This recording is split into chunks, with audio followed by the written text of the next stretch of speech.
Welcome, everybody. Thank you so much for coming. Welcome. My name is Elise. I'm a customer care team member here at Keela. I may know some of you who are coming in. I'm just watching all the names roll in. As you're joining, please throw into the chat where you're coming from. I'd love to see that. And please make sure you set it to everybody or everyone so we can all see I'll see your messages and questions as they come in. Wonderful. This is so great. Oh, it's so good to see all of you. Wow, 155 folks so far. That's wonderful. Oh, this is great. Oh, I'm from Hamilton too. Hi to my Hamilton friends. There's a few of us from Hamilton here. That's wonderful. Oh, across Canada, we've got Edmonton, Vancouver, fantastic. Calgary, Lethbridge. Oh, another Hamilton. Timmins. Oh, nice to see I have family in Timmins. So there you go. Maybe we're related. I don't know. St. John, wonderful. Montreal. Tampa, Florida, amazing. Some of them are coming in so fast I can't see. Well, welcome. It's so wonderful to have you all here. And I'm seeing names come in that some folks that I know, many that I don't. So it's great if you're new to Keela. Wonderful. Thank you. Welcome to our session today. I'll just give folks a couple of more minutes to join. We'll start in just a moment. I'm so excited for this panel discussion today. As some of you probably know, I'm a former fundraiser and Keela user myself, so I actually really enjoy coming to these webinars. I loved them when I was in the nonprofit sphere as well, so it's great to be able to attend these and get this great and valuable information. Oh, this is so wonderful. Thank you. Fredericton, hi, Aaron. Wonderful. Treaty 6, fantastic. Amazing. Okay, so I am just going to dive in now. We're just rounding up to about 200 participants. That's fantastic. It's so great to see everybody here. Thank you all for attending. All right. So thank you all for taking some time out of your very busy schedules to attend this session today. As I said, I've been in the fundraising world myself, so I know how busy you are. My name is Elise. I'm a customer support specialist here at Keela. I'm also a former Keela user from a nonprofit, so I have been right where you are. And we also have my incredible colleague Stefania, who is our customer care team lead, aka my boss, helping us out today on the tech side of things.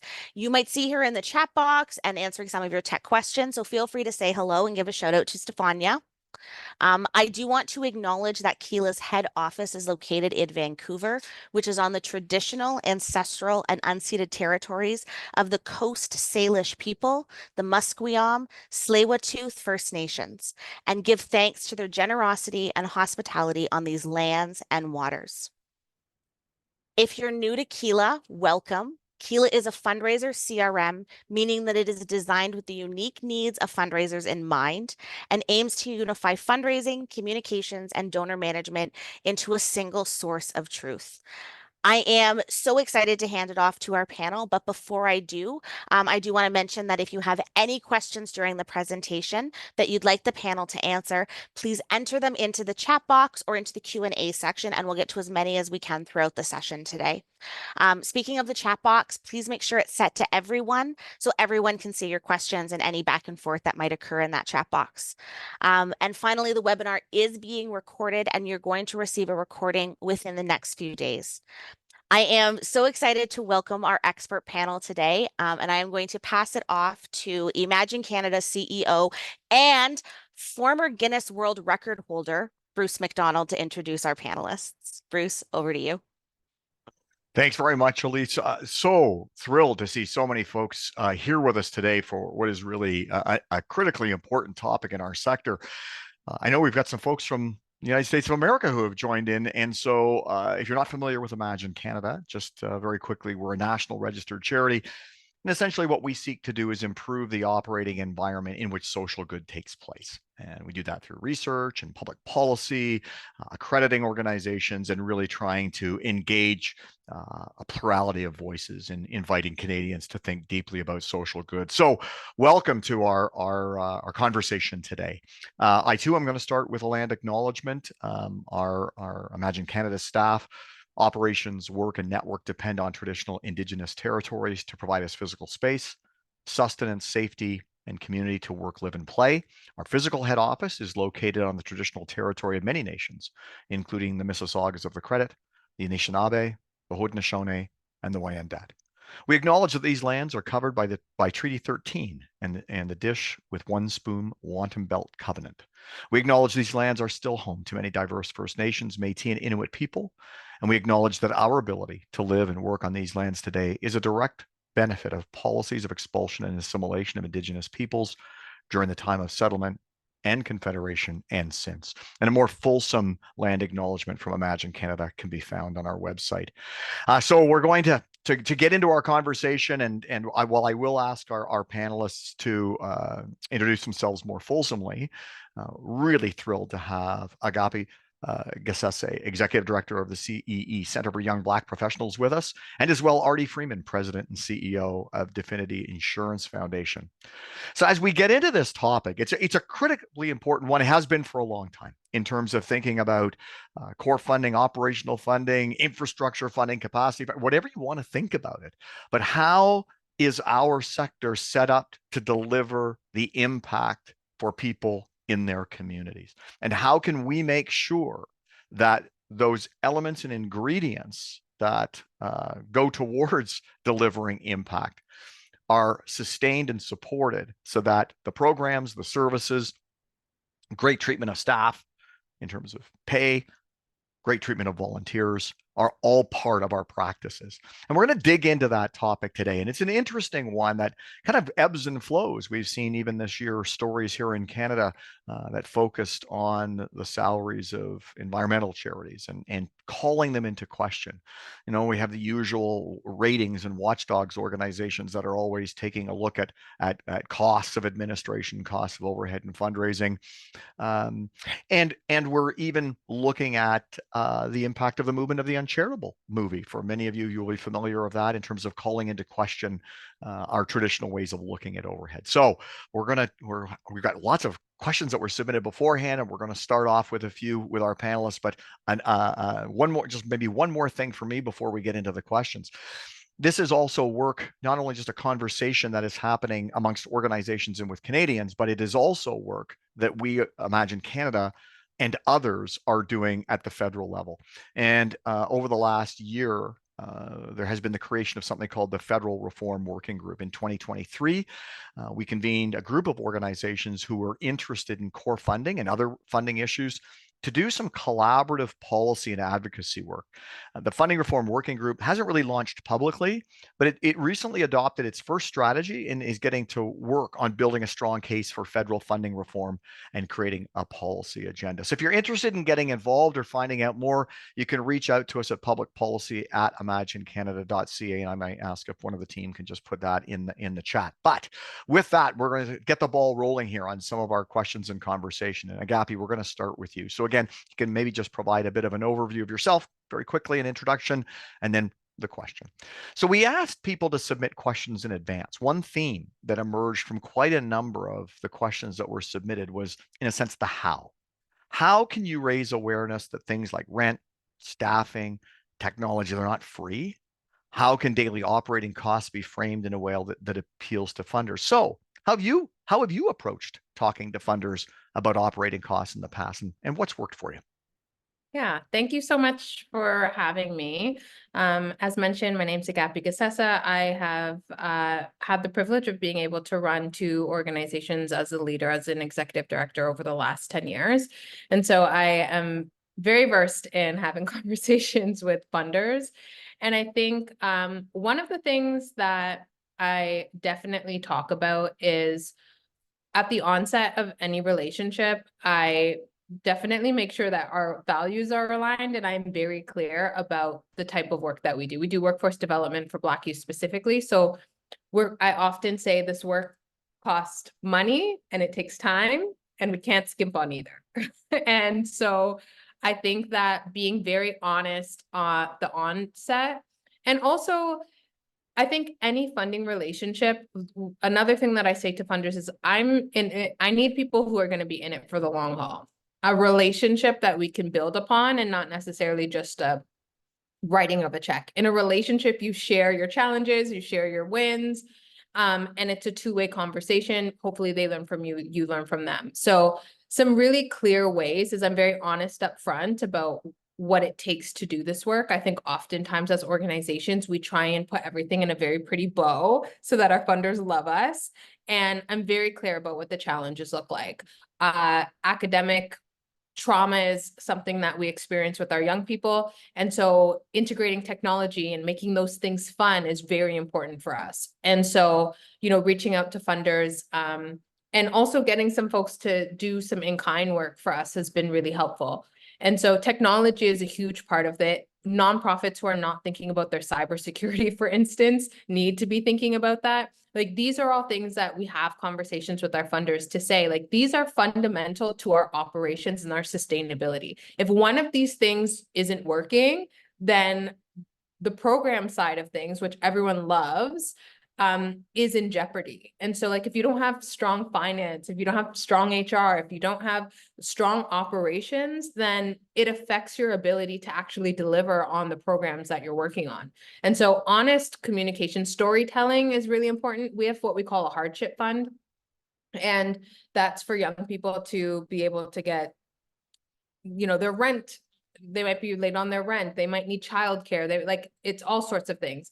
And one of the things that we have been really effective in that is giving clear, realistic scenarios. Like, what someone gets a shift, we've trained them to work in a particular area. They get a shift. They have young children. They can't just leave them with anyone, right? Like, childcare is something that we can support with. So giving really clear examples, transparency is key. Storytelling is another key. And also being able to really tie those costs to, if you don't have this, what will it cost you in the long run, and your risk mitigation around that. Because I think oftentimes you don't necessarily think about those pieces, and how, your right hand and your left hand have to work together. Your ops and your programs have to work together in order to be successful. So those are some things that I think are helpful.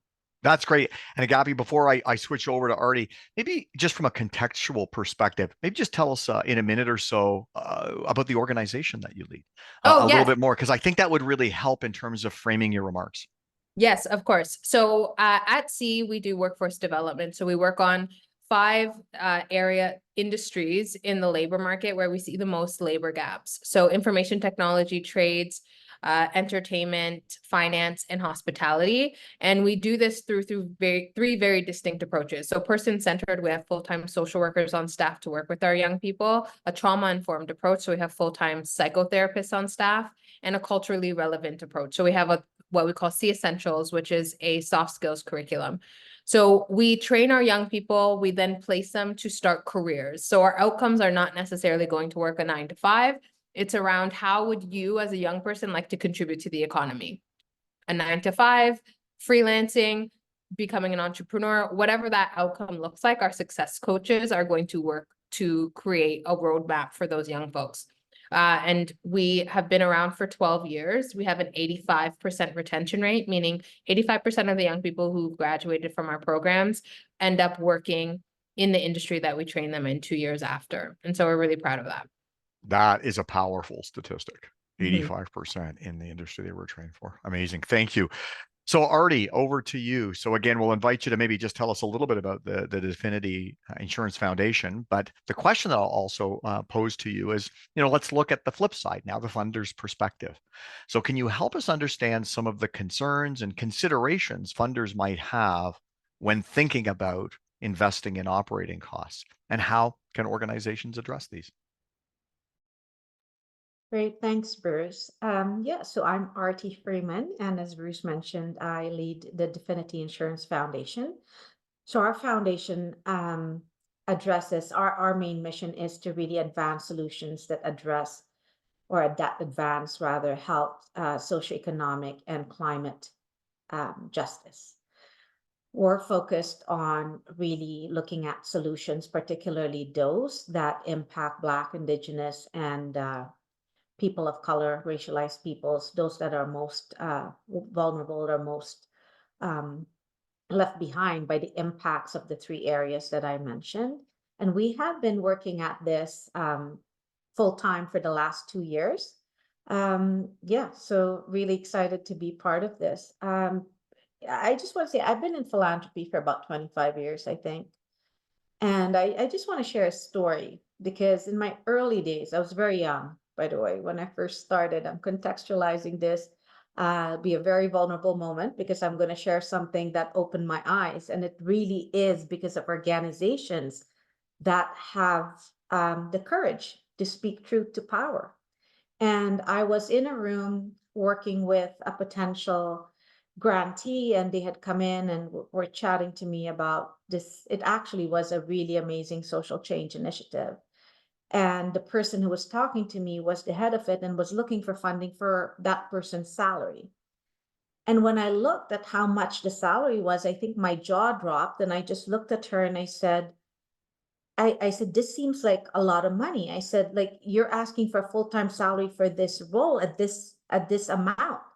And she looked right at me and said, I am sure you get paid that same amount or even more for this job that you're doing. And we're talking of a big social change initiative. And I think that stopped me right in my tracks. And I began to think and realize, what am I saying? Like, really, I'm here like supporting, like trying to give out funding for a really incredible initiative. And I'm questioning this person who had such incredible credentials and could actually get this job done.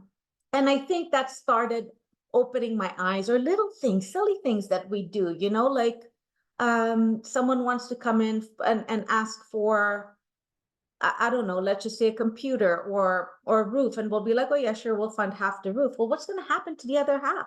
How's that actually going to get funded? I look back now truly and laugh, but I do want to say thank you to all the participants out there, because I know you have these conversations every day with different types of funders, and I gotta be honest, and what Agapi said, being able to speak to them really truthfully is so important, because a lot of times perspective is different. Where the perspective you're coming into the conversation from is really different. But I think the main concern, really, why this is such a barrier is, now look, I'm not speaking for all funders. I can only speak for me. So I want to say that some of the barriers, in the mind is that if you're funding core funding, then you're not supporting the program that's actually creating the impact you want to see. Your funding is not then directly going to be aligned to the impact of a particular program, where you can say, oh, we funded this program and got, 1,000 kids out of the streets or something, right? Bruce, what was the other part of your question? Because I think I lost it already. Yeah, absolutely. It was, thinking about concerns or considerations that funders might have in thinking about core operating costs, and any insights that you might Yes. have for the audience on how to address those. Great, thanks. Yes. Okay, so perfect. So that was one. The other thing is, if we fund the operations, you can't sustain your organization. So, if we keep, like, how are you actually going to sustain it? The fallacy in that thinking that I've come to realize is that if you're funding an organization who exists to address a problem and solve for a problem you both care about, and you're funding them to be able to advance those solutions, the approach, like, for example, as a funder, I've started to do is say, what are the goals of this organization? Tell me about your goals. Tell me about your vision. Tell me about the problem you want to solve. So I've started asking different questions, because now I'm not concerned about what it's going to take to reach those. My concern now is, are we aligned in terms of the problem we want to solve together, how we're going to advance those solutions, what change are we going to see at the end of the day? And then you tell me, what's it going to take to be able to do that? Get the funder excited. Now I'm doing it in reverse. So I'm saying reverse engineer it on your end and ask and talk about the goals, talk about what's going to be achieved by your existence. Just because you're alive, what's going to change in your community, what's going to change around you.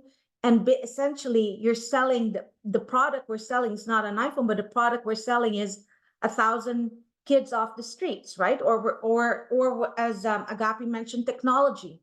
I'm not going to a funder. If I was the reverse, I wouldn't be going to a funder saying we need funding for technology. I'd be saying we need funding to ensure our systems are so ironclad that your parents and your kids are not going to be vulnerable to attacks on their private information, or that we can hire the best kinds of professional so that we can ensure these people are keeping your parents safe, keeping your kids safe, that we've got good high quality, like, so that's how I would approach it. We've started to do it in reverse to help organizations, and we actually had an experience. Now I feel like it's reversed, because we actually had an experience when we first started, and we said, we want to fund you because we believe in what you're doing. We believe that you're creating this kind of impact in your community.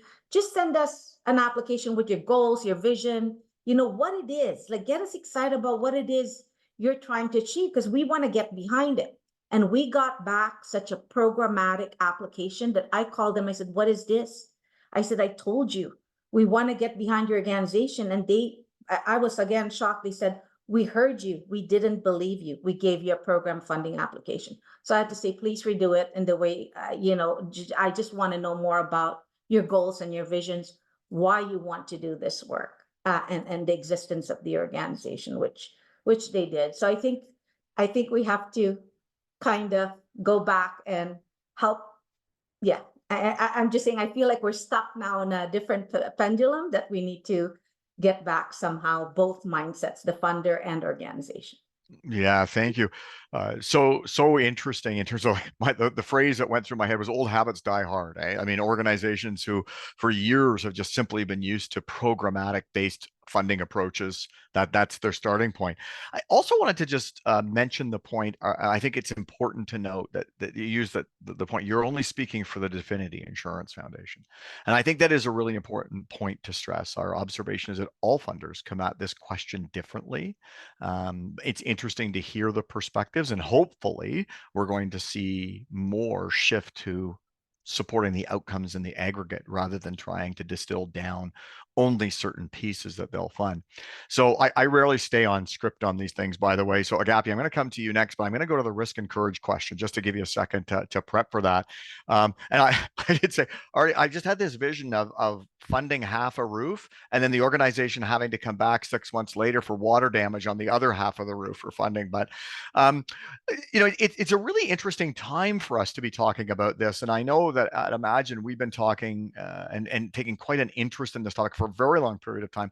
We've actually just come out with some consumer polling that we've done. And one of the fascinating data points, at least from my perspective, was that we asked Canadians about what is reasonable for organizations to spend. But we also asked them things around their perceptions of overhead costs. 70% of respondents say they don't know anything about the overhead costs of charities they are supporting, not just in general, but the ones they're supporting. Only 30% claim to know anything about the overhead costs.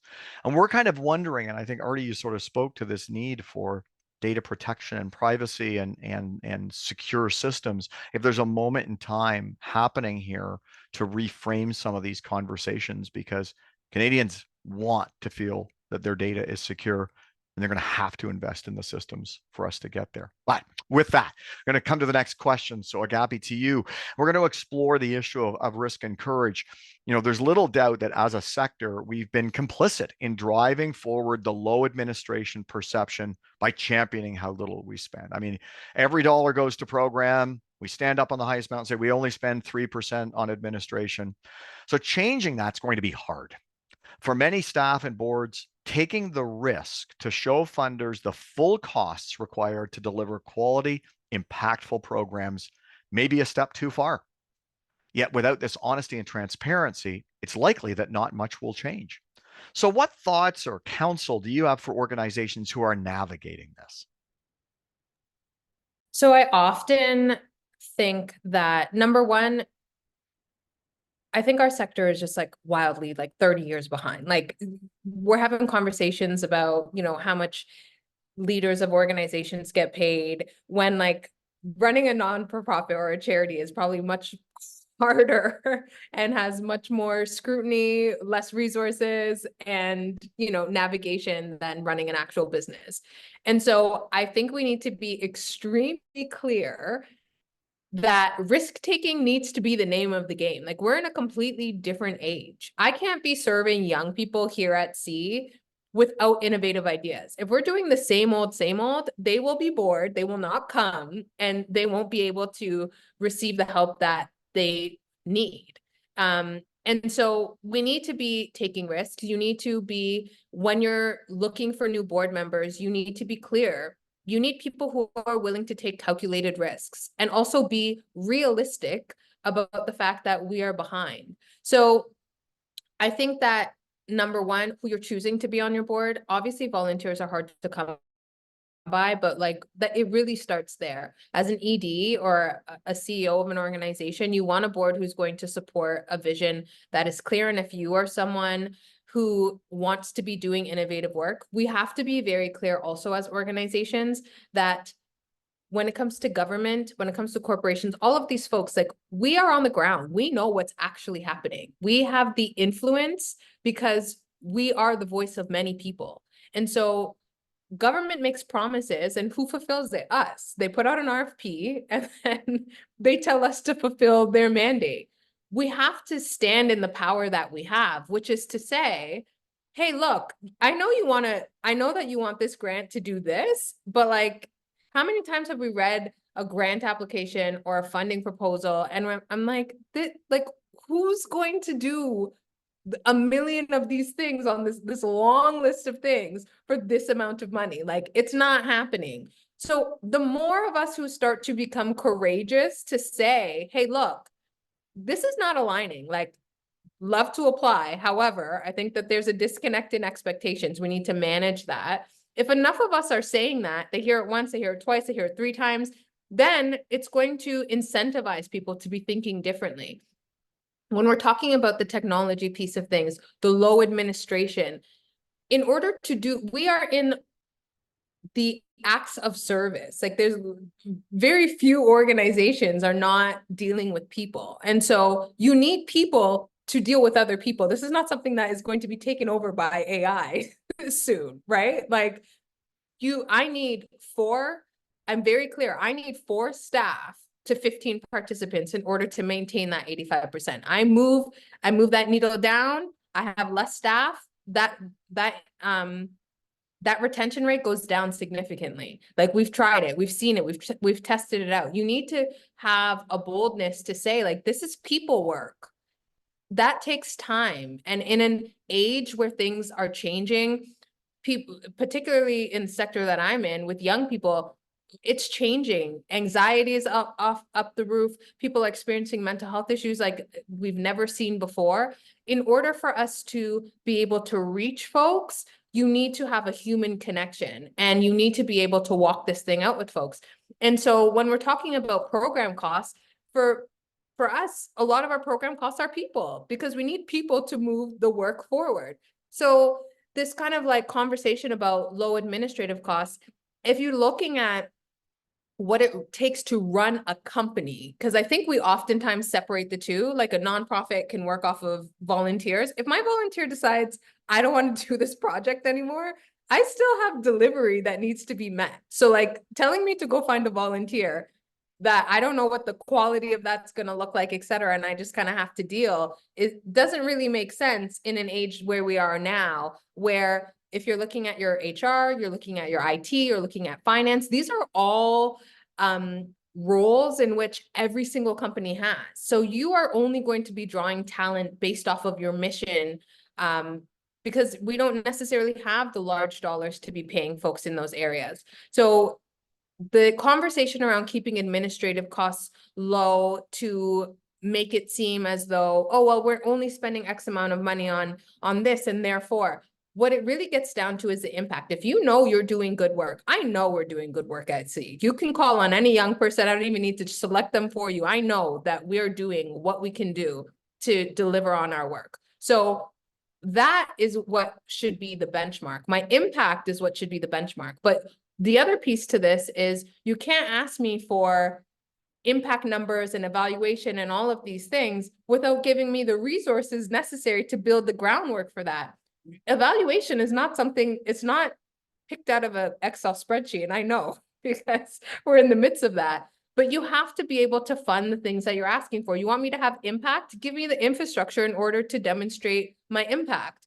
And I think we have to start having that conversation much more louder, much more clearer, and understanding that technology that's needed, it's not a one-time thing. These are licenses that you need to have over and over again. The amount of money that it costs for a CRM system is very costly to an organization, but extremely necessary for the privacy, et cetera. So I think that we need to start having these conversations out in the open, be very clear with our donors. It's not that we want people to be paid more and for our pockets to get fat. Like, that's not what the conversation is. It's so that our impact can be strong. And in order for us to do that, we are in the business of people. We need people to do that work. And we all know where the economy is, and we need to be able to pay people fairly so that we can retain them. Because otherwise what happens is they work in the sector and then they exit to go to the private sector because they can pay them more. And even though they would love to do that, they rather be a volunteer as a 5 to 9 job than keeping it as their 9 to 5. So I think that's the conversation we need to be having. Yeah, you make some really wonderful points. One that really leapt out for me was this idea of risk at the board level. And it's funny because to me, it calls into question or respectfully challenges how we actually recruit board directors. You know, we often think about having a lawyer on our board, an accountant to do some of those basic things. But do we actually ask people about their risk appetite, their ability to lead change on coming on a board?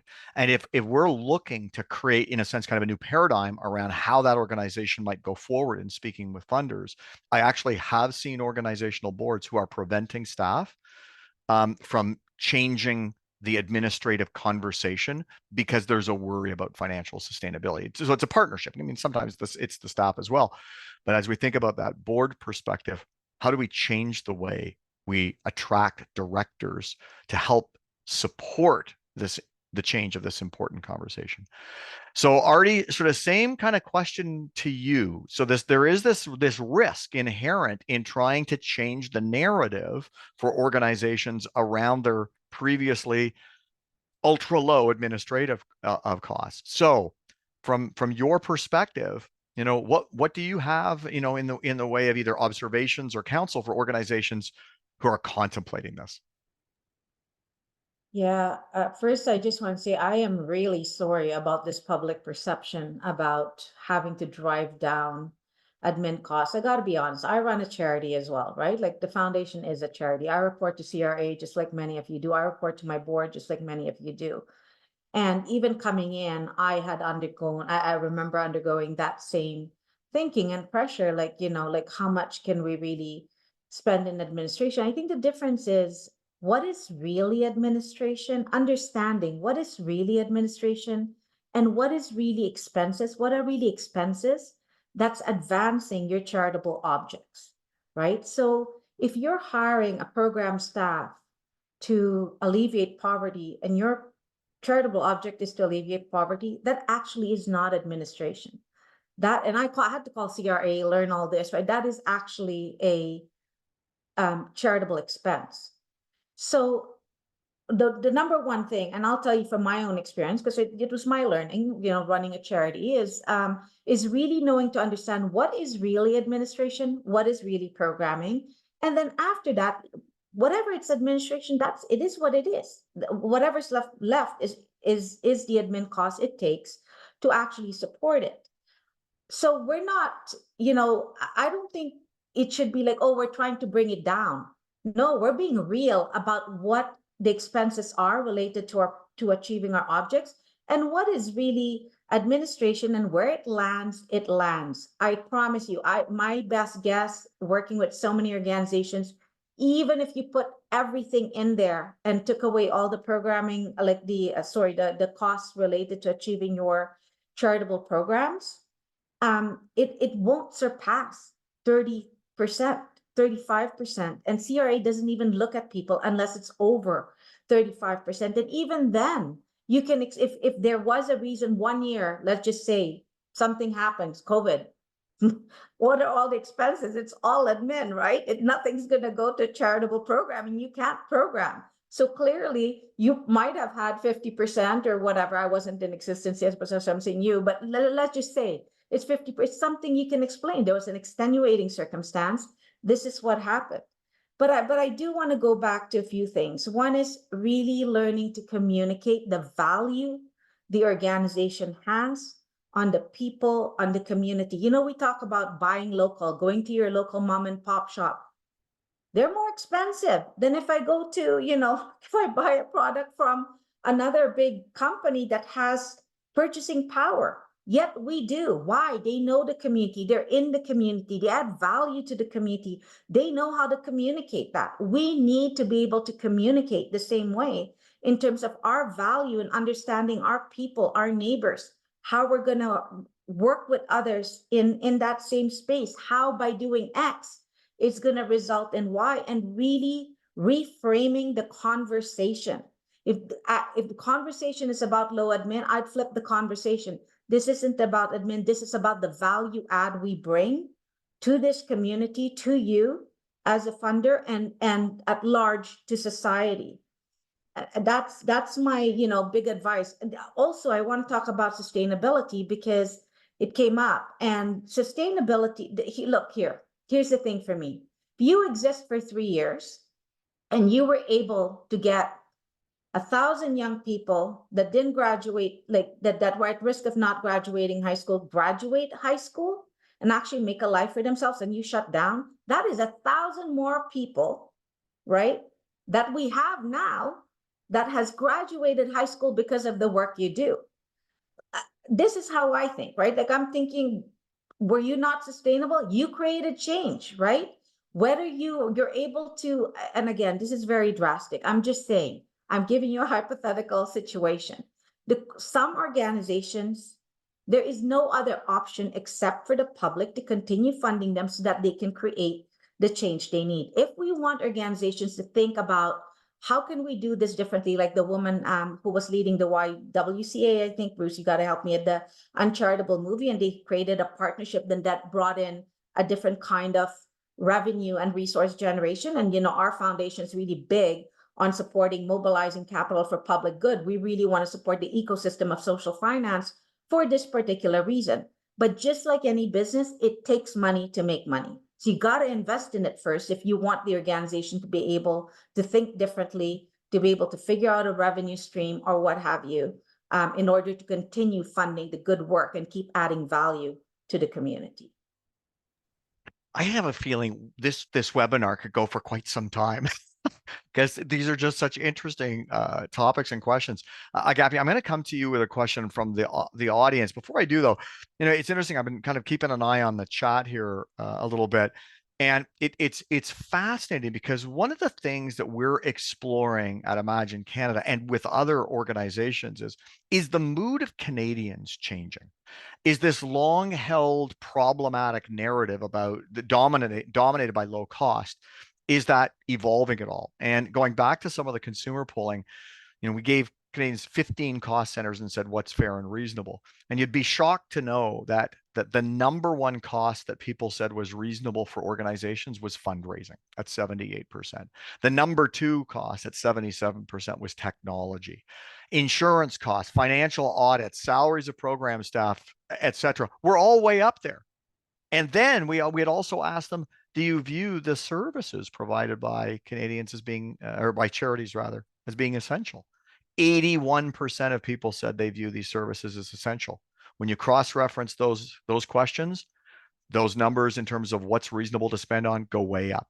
There may be a moment in time here where there is a receptiveness to well-positioned conversations about the need and the link between strong costs, infrastructure, support, salaries, etc., and the outcomes that funders of all kinds would like to see. So it's an interesting time. So Agapi, there's a question from Kimberly, and I'm going to add maybe a little word in here because I think it sort of helps in terms of conjuring up the intent. But Agapi, you mentioned not framing your program wrapped with a pretty bow, But Yeah. how do you prepare funders for the reality of the circumstances that you're working in? And the comment was, I think we scared ours during a presentation. So for me, this question is around the messiness and the transparency that you're going in with. Maybe you should comment on the question. So I think just like we want our board members to be able to take a little bit of a risk, we as leaders have to take a little bit of a risk. Sometimes it pays off, sometimes it doesn't. But I think if you're scaring a funder, then you also need to remind them in what business they're in, right? So I think that oftentimes that happens, maybe not so much with funders, but with partners. So we'll have partners and we give them the reality of our participants and what that might look like. And they're like, ooh, yeah, like that sounds like a lot. Like maybe we could do something like less invasive, you know? And so I think you need to position it based off of where that funder is at, right? Like I think about it with our young people, we have a person-centered approach. We tailor something based off of to where they're at. We meet them where they are. I think it's important to meet your funders where they're at. Understand what's their appetite for risk. Do you share the entire story with them?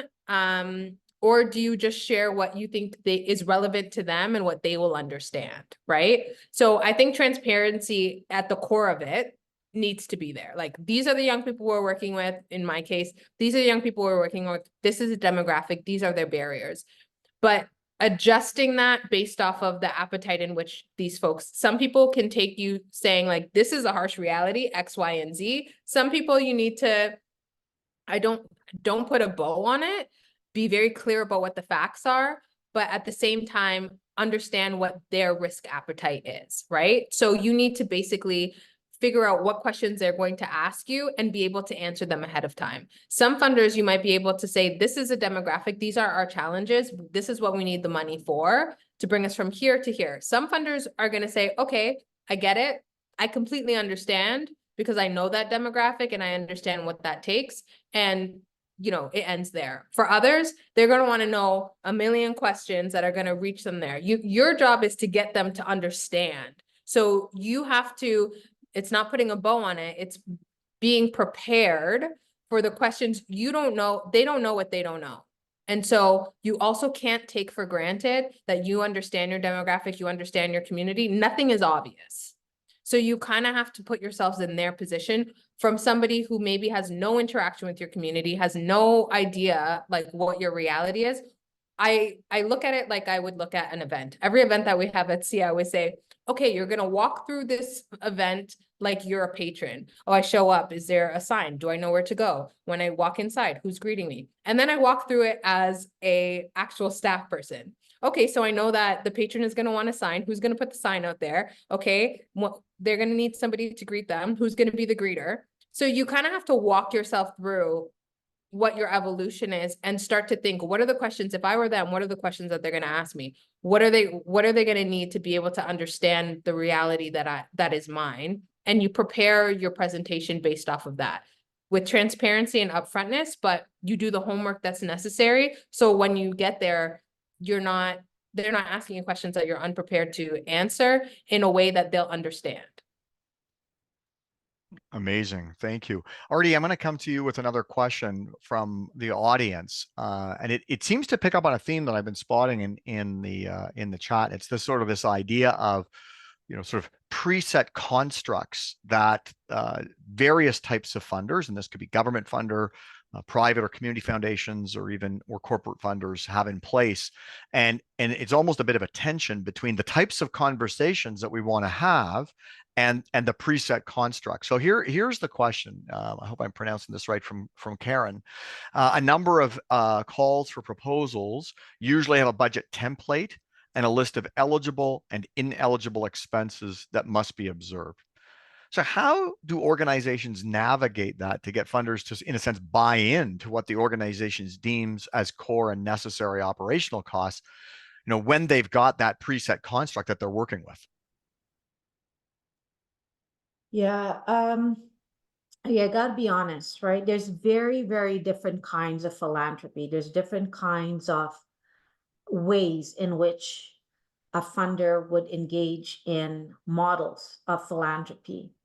You know, again, over the years, I've had the privilege of leading different models. In a model where it's an open application, you could get applications upwards of 3,000 applications in one round. The reality is you could probably only fund 200 of those, right? So in that circumstance, there is really like the funder has to be as clear, as sharp as possible to be able to do a quick turnaround on an application. You don't want to keep people waiting, and you have to go through 3,000 applications. You need to be able to see really quick for those. And again, it's aligning your different asks to the different ways in which funders operate. For that kind of funder, I would probably do a program ask that's very, very clear, get it so easy that they can see the alignment right away. They can see that budget right away. I wouldn't try and change that one, especially if it's an open call like that. Then you've got others where, you know, it's about, let's bring people together who are addressing, and this, I'm giving you two extremes. Our extreme is this one, where we have no funding application. We actually say, here's an issue we want to address. We want to address just transitions. We're going to bring together key players in the field, like key sector leaders, collaboratives, funders, what have you, academe, that really want to address this issue, figure out what's the gap, what is the gap in this place, what is it that if we were to do something, it would be a game changer to advancing this issue area. Whatever they say, we fund to that. That's different. You're in the room, you're collaborating, you're co-designing as a funder. Very, very different approach. And you have everything in between, from challenges to, you know, again, it's really, really different. But you've got to, like, I having done so many different kinds, it is very difficult when you have an open call and you get that kind of applications that you need to sift through right away, so you don't also keep the people waiting to be able to look at things clearly. I think in that case, I would just cater what your ask is to the right kind of funder for what that ask should be given to. Thank you. Agapi, I'm going to come to you next on an audience question related to small charities. Just one comment. I've seen a number of comments in the chat related to, you know, we're talking to an audience of organizations here, and yet in some ways we also need to talk to the funding community. I want to make sure that folks understand that this isn't a one-off, or this isn't part of a more integrated approach.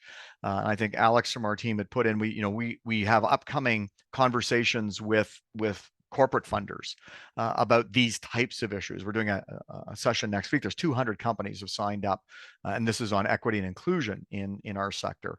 But we're also talking with them about these kinds of things. The federal data, or the funding reform working group that I mentioned right at the outset, is talking with the federal government on things.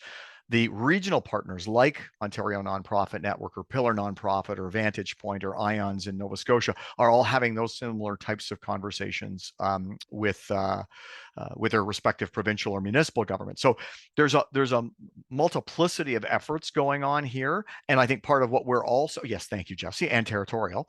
And I think as well, we're looking at a broader effort to continue to build on this maybe emergent shift with Canadians themselves.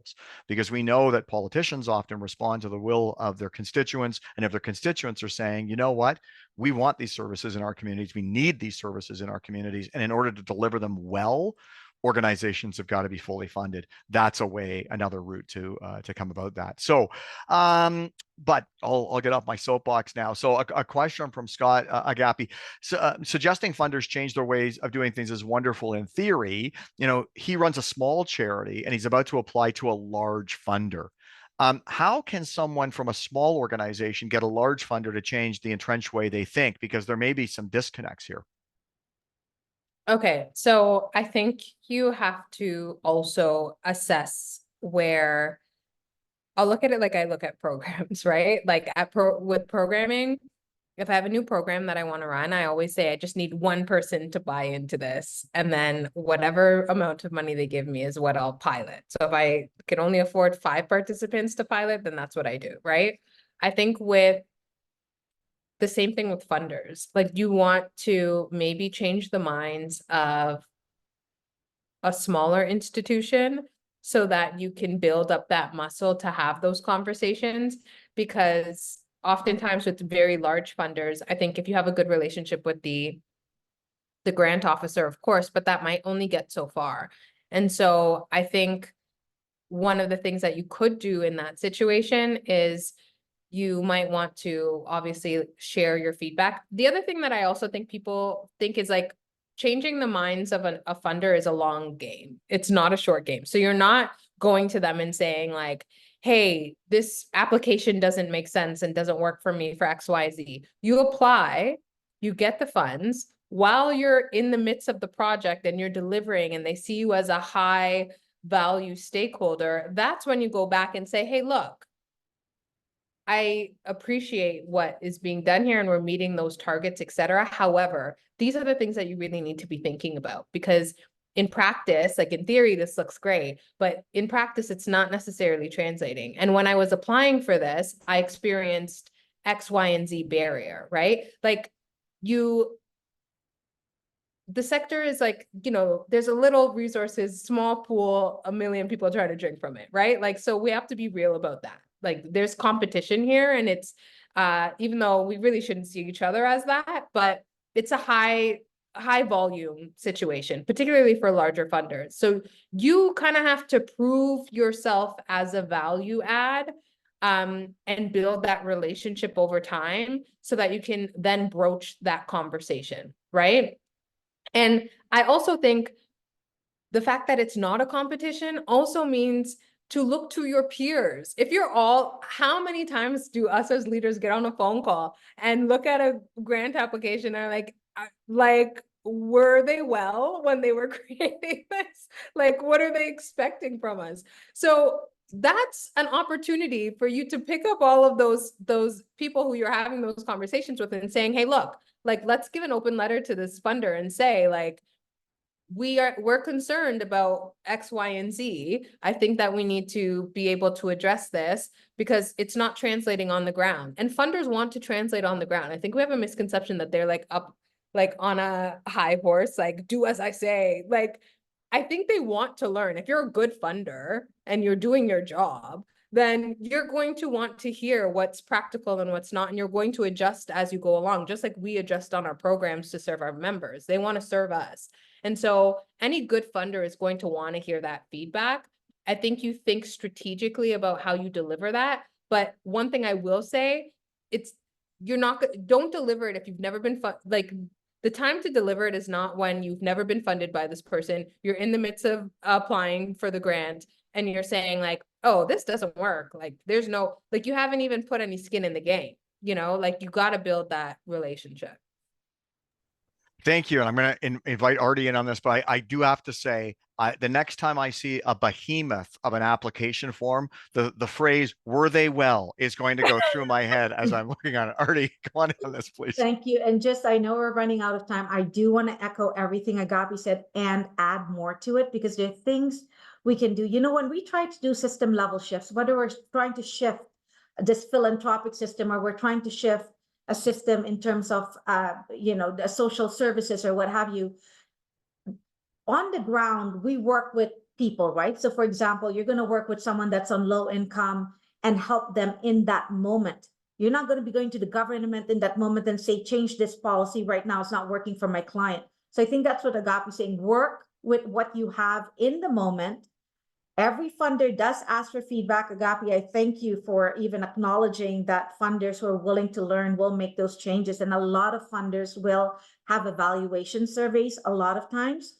And so you can feed into that. But the other big thing is we have intermediaries, like Imagine, like ONN, or if you're outside, like there's IONS in Nova Scotia, there's Vantage Point in BC. There's CCVO in Calgary. There's so many groups that are working to help address and help change mindsets, help shift. They send out surveys. They try and get interviews from organizations. The time you spend responding to those surveys or agreeing to be interviewed helps them bring a collective voice. So while you're doing their work, there's someone fighting at this level, on a systems level, to say, how can we reform X, to make it better for everybody? And so I do just want to acknowledge the work Imagine does in doing that kind of reform for the nonprofit sector. And yeah, just thanks, Bruce, for that. Well, thank you. So we're coming close to the end of our time. So I want to offer both of our panelists sort of almost like the lightning round here in terms of if there was one or two key things that you really want to emphasize, re-emphasize, or leave with the audience. Before I do that, just to give you a second to think about it, because we're off script now for sure. I just also did want to note the comment in the chat from Sarah from the Vancouver Foundation, because I think we also need to make sure that folks understand there are reforms, there are conversations in the funding community taking place. So while at scale, maybe it's not quite there yet, the genesis of change is there. And there are leaders in private foundations, community foundations, corporations, and yes, even government that are understanding that the old model isn't working. And so thank you, Sarah, for putting that in, because I think it's important to note that this is, that there actually is a nascent kind of movement happening here. So Agapi, I'm going to come to you with a minute or so of some closing thoughts before we hand it back to Elise. Yeah, I think the what I would want people to think about is, number one, as organizations, stand in your power, because you are on the ground and you understand that. And you need to not think about it as an us versus them. It's not an us versus them with your fellow organizations. It's not a competition there. It's also not a us versus them with the funder. I think that we need to look at it as partners all coming together and equally benefiting from the relationship. And so what I will warn us as organizations, because I cannot tell you how many times I enter into rooms or like roundtable discussions, and we are just complaining, and we're not, like, we know it's a broken system. We know this, we know. But what funders are going to be looking for, what is going to rise your organization to the top, are people who identify the problem, but come with solutions. You need to, sometimes people just don't know how. They don't even know it's a problem, or they know it's a problem, but they just keep hearing it's a problem, but there's no actual solution. Be solution oriented, come with your innovative ideas, tell them how they can solve this. This was a barrier when I was applying for your application. This is how I think it would have made it a lot easier, right? Like, let's do us all a favor, because we also have to stop getting into, if we stay at a place where we're just complaining about what isn't, we will never be able to get to a place that could be, right? And that's a huge reason why I think we're behind the curve. And so thinking innovatively doesn't just happen internally. It's about also going out there and thinking forward thinking, providing solutions. Literally, if it takes, and CEE has done this during the pandemic, literally said, okay, we need to figure out this problem. You can play this role, you can play this role, you can play this role. Does that work for all of us? It's all based off of everyone's strengths. We put ourselves in other people's position, saw where their constraints were, tried to think that through. And sometimes it requires that. But if we all sit back and say, well, that's not our job, it's their job. We have to be in this together if we're going to move the sector forward. Absolutely. Thank you. Arti, last word to you. Yeah, I just, again, before I say it, I just want to thank everybody that is here, Agapi included. The work, I keep thinking, wow, we're creating such impact funding X, Y, Z. And I laugh to myself, I'm not creating any impact. Like, really, it's the people on the ground working tirelessly all the time. And we see this. So a big thank you to everyone. My last thing is really about, I agree with everything Agapi said. Thank you for sharing that, Agapi. Very, very insightful. I do want to say, if there's one thing, is learning to communicate learning to communicate to get to common ground and the value add, like really showing the funder, this is the value add of doing, because you know what, you know it so well, but sometimes what comes out is, oh, what I need, not the value add that you so know that you're delivering, right? And maybe swap that around. Start with, here's why we exist. Here's what we're going to achieve. Here's how it addresses your, how we're going to work together in partnership with you to advance your objects and ours at the same time, or whatever their funding criteria is. I think it's really an exercise in being able to communicate the language of the person that we're speaking at, whether it's a funder, whether it's a partner, whether it's, you know, a beneficiary. That's my one big advice. Thank you. Agapi, Arti, thank you so much to everyone for attending, for the amazing comments and questions. Terrific. And as well, thank you to Keela for convening and helping to support this important conversation. Elise, back to you. Thank you so much. I'm just going to steal something that Kelly said in the chat. This was an inspiring conversation. So thank you so much for that. Before you go, I just want to let everyone know that there's going to be a very short survey that'll pop up at the end of the session. Please do take the time to fill these out. We love hearing your feedback, and it's incredibly helpful to us to make sure that these sessions are helpful to you. Our next session is yet to be determined, so stay tuned on our website and in your email for more information to come. Thank you all so much for attending. This was an incredibly helpful session for me, and I hope it was for you too. Thank you again so much to our panelists, and I hope you have a truly lovely day. Goodbye, everybody.